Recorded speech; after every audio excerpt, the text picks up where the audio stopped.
Anyway, I think we can get started. Yeah, We're in our second week of our mindset challenge. And, we didn't get to do last week because we were in birthday festivities. that's right. The way I Happy celebrate birthday is to to relax. Nachi. The way I celebrate is to relax. And I just needed Yes. to take a moment to rest and enjoy another beautiful year that I've had on this earth and looking forward to the next year. So, we wanted to just quickly get on here to recap the last 2 weeks of our Mind Shift Challenge. And as we mentioned before, our each week is building off of the last week. And so the first week we focused more on building awareness and acceptance. And then this last week we jumped in shifting our perspective. So we wanted to just, talk a little bit about that. I know during the first week we hit on, you know, what was that one limited belief that we had? And Damaris, I know you put in there in the chat that you you feel like you're sometimes it comes to sometimes you think about how you feel like you're too old to start something new. And I found that so Yes. interesting because for me, and I think it's just my human design because I'm a manifesting generator. So I'm constantly with new ideas and always on the go and trying to do multiple things at the same time. So that's never crept up in my mind where it's like, oh, I think I've passed that stage where I can start this new project. So if you want to talk a little bit about that, how you feel, and then I can kind of tag on my feeling. What was one of my limited beliefs? Yeah, absolutely. So for me, being in my 40s and still coming through, or still getting these ideas and these projects and evolutions of things that I want to do in life, and feeling like, wow, I'm in my 40s and I still haven't completed that. Or I just thought about doing this now. Why didn't I think about doing this in my 20s or 30s? Yeah. Which is kind of absurd because the only reason I'm here right now is because I went through my life's journey and lessons throughout my teenage years. I mean, from day one, right? Yes. Since you're born, everything's an experience, everything is cumulative, it builds upon, and you evolve. And so I honestly couldn't, and this, so it's a back and forth. So Yeah. while I think that and I'm like, oh my goodness, I'm so late to this party. I should have been done this. Right. Like, what was I doing? And Right.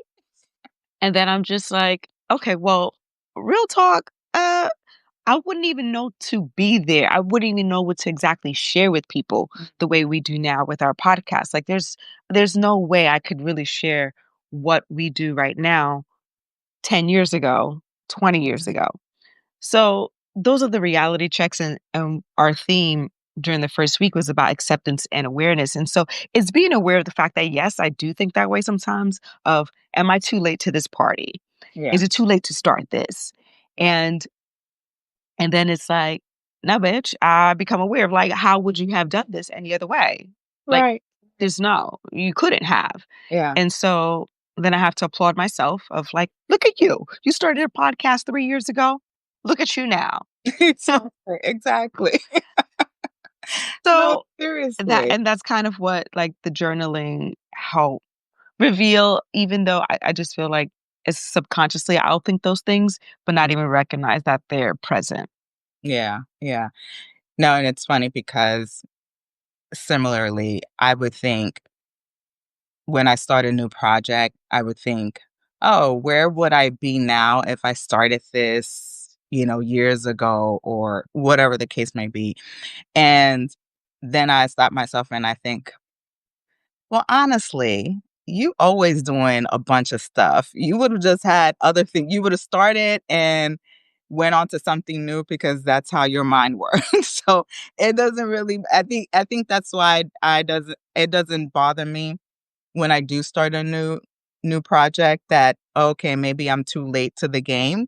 I'm this is what came to me at this moment. It didn't come to me before and here I am now. So I totally get it.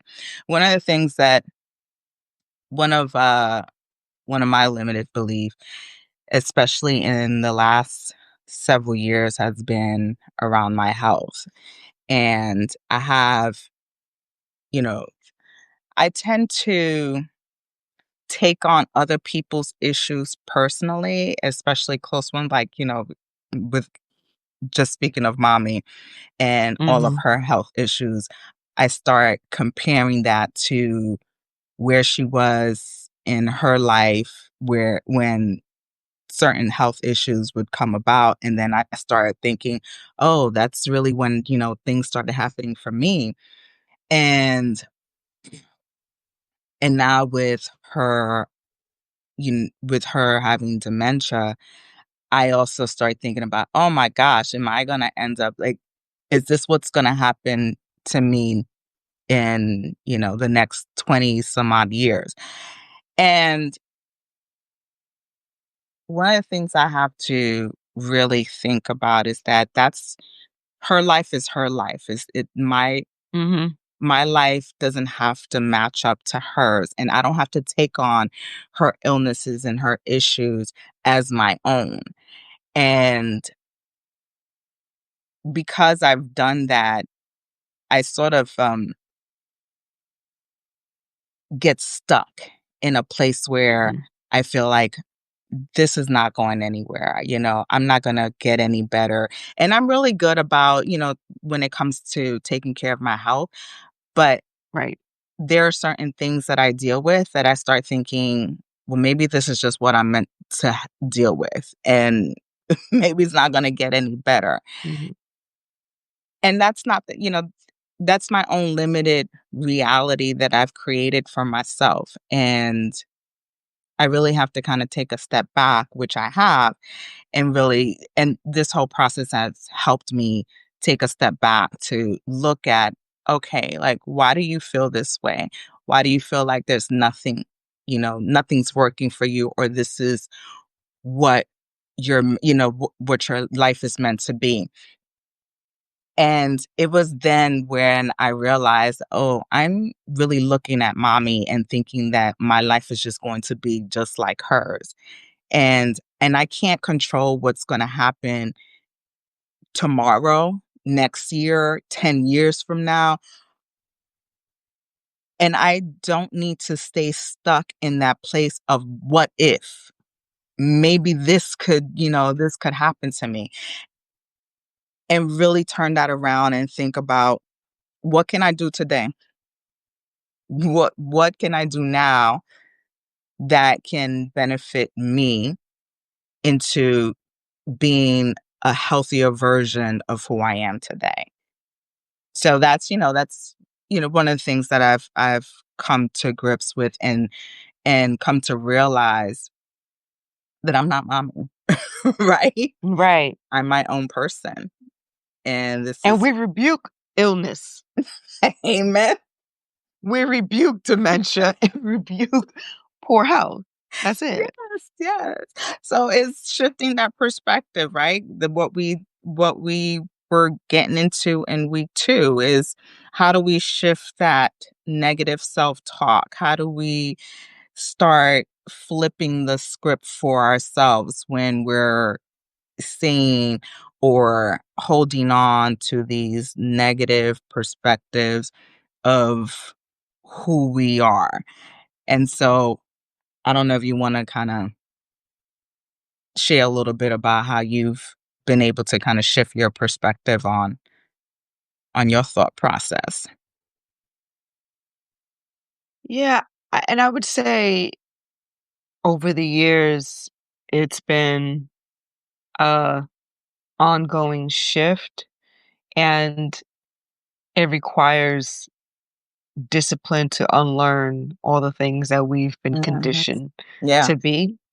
And so the journaling prompts have helped in either identifying new ways that I need to reformat how I think, or just reinforcing what I'm already doing. And I think the part of that is me always asking myself the questions when I don't like how I feel about something. Mhm. Yeah. And if there's a situation that I don't like or that I feel like I'm somehow thinking, "Oh, this may not work out with the way I want," then it's because I love to focus on the how. Right. And they always say, "You better Mhm. stop focusing on the how because God's plan is never gonna be your plan." Right. But you'll have the same destination and the desires because those desires are put in you from in your heart, then that was meant to be. But how Mhm. you'll get there is not gonna necessarily be the way you thought it was going to be. And so I've always struggled with that. And then that can be a serious roadblock to actually achieving what it is that you want. So for me, reframing some of that is when I go in about to do something or try something, it's I expect nothing but the best outcome. I don't Yeah. know what that how we're going to get to that outcome or what even the best outcome may be because what I think may be best for me is not necessarily what it actually is best and right for me at that moment. So I have to retrain myself of like I'm expecting nothing but the best outcome and not not defining what exactly it that is or what Yeah. it should be. Yeah. And that for me is my thing because I know that's the issue that I struggle with the most Mhm. is wanting to know everything, wanting to know what's behind the curtain. Sometimes you're just not gonna know. Right. You're just not gonna know what's behind that curtain, and Yeah. you need to take a leap of faith, and you need to do it because if your intuition and your body's telling you this is what we need to do, this is aligns with our purpose and what our soul's desire and our heart's desire, then but you don't know how exactly that's gonna look once you take that step. You gotta do it. Yeah, yeah. No, I totally get that. It's that fear of the unknown and thinking about, Facts. am I on the right path? Right? Because that's why you're so eager to know what are the steps to ensure that Yeah. I reach my goal that You I've know why? set Because for. you don't wanna make a mistake, or at least for me, I don't wanna make a mistake. That's problem number 1. Yeah. 'Cause Yeah. you gotta fail in order to learn, and sometimes I'm supposed to make that mistake so that I can learn from that failure, and I could never get there, I could never get to my final or to the destination that I desire unless I go through that particular lesson, but I'm hard-headed, I don't wanna go through the lesson. I don't even realize that that is the lesson, and Right. that's a lesson right there, Okay. That's been and that's part what of our I have upbringing to though. learn. Yeah, but that's been part of our upbringing though, right? It's just not y Don't fail. right, because if you make There's a no room to mistake, fail.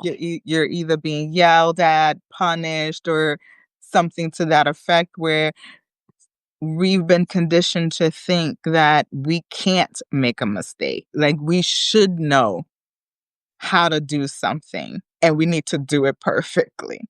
And so Right, fast forward into adulthood, we are afraid to make these mistakes, and so we are so attached to, "Okay, I need to know every step that I need to take in order to reach my goal." 'cause And I that want in everything of to be a itself, success. yes, that in and of itself, is damning because it stops you from progressing. And like you said, you're not gonna Stops learn. you from Yeah. growing. Mhm. Yeah, It definitely does. So I'm glad that we're doing this exercise because it's helpful even with both of our journeys. There's a lot that we've learned from our respective lives, but we still get hung up on certain things. It doesn't stop, we don't stop learning, we don't stop trying to develop ourselves and become who we truly are. And so going through this process really helped identify certain things for myself, again, just going back to my health and taking more control of that um is important to me. And these beliefs that I'm just destined to be in the same place that mommy is, is not reality, and that's crazy for me to even think in that way. And so I know one of the things that I tend to do, and I shared it in the chat, was talking to myself in the mirror. Whenever I am in doubt and I am just not feeling myself, girl, I'll just talk to myself in the mirror. It feels weird when you're doing it, but you start I to love looking at myself in the mirror and talking to myself in the mirror. but It's kinda I just scary. no. For me, I mean, like, I'm intense. No, no, you are. I mean, you shared how you're like a damn warden when you're talking to yourself. But literally, when I am down and I just need to kind of shift my mood, that has been very helpful where I'm talking to myself because, when you're talking to yourself in the mirror, it's like you're talking to a friend, like I'm talking to Yes. you, my sister, you're the words that you share to encourage, whether it's your children, your spouse, sister, whoever that you truly love and appreciate them in your life is how I would talk to myself in the mirror. Like, Right. girl, don't be hard on yourself. You're doing X, Y, and Z. And I feel it. I feel that love as if you was telling me this. Right. So I Mhm. can't say enough how helpful talking to yourself in the mirror to shift your mood and just shift your perspective on your situation or how you see yourself. It is definitely a game changer. So if any of y'all have not done that, I will encourage you. So we are going to continue on this journey. We got 2 more weeks of focusing on other areas. So, week 3, we're going to get into building positive habits. And then week 4 is going to be sustaining change. And so, if any of you have been doing and going along with this challenge with us, we like to hear what are some of the things that has come up for you. What is your end goal? How do you want to shift your mindset? What's been limiting for you? And let's talk about it because I feel like if we all are in the same boat. So if we work together, I think we can help each other. Certain things that Damaris see, like for example, she shared how she doesn't, starting new projects is a little bit harder for her because she sees them as, okay, is it too late for me? Where that's not a limiting belief for myself. And even outside of this conversation, we're always talking to each other and we're each other's coaches. So we like to be everybody, like for Constantly. all of us to be each other's coaches and egg us We gotta be on our and support us. accountability partner, right? We gotta be each other's accountability partners. Absolutely. Yep. That's how it is. So, any last words, Damaris, you wanna share before we Yeah, I just want people it's not too late to join the 30-day prompt challenge. You can start it at any point, and again, it's we put this in the chat because we want to engage and have conversation and build community around this.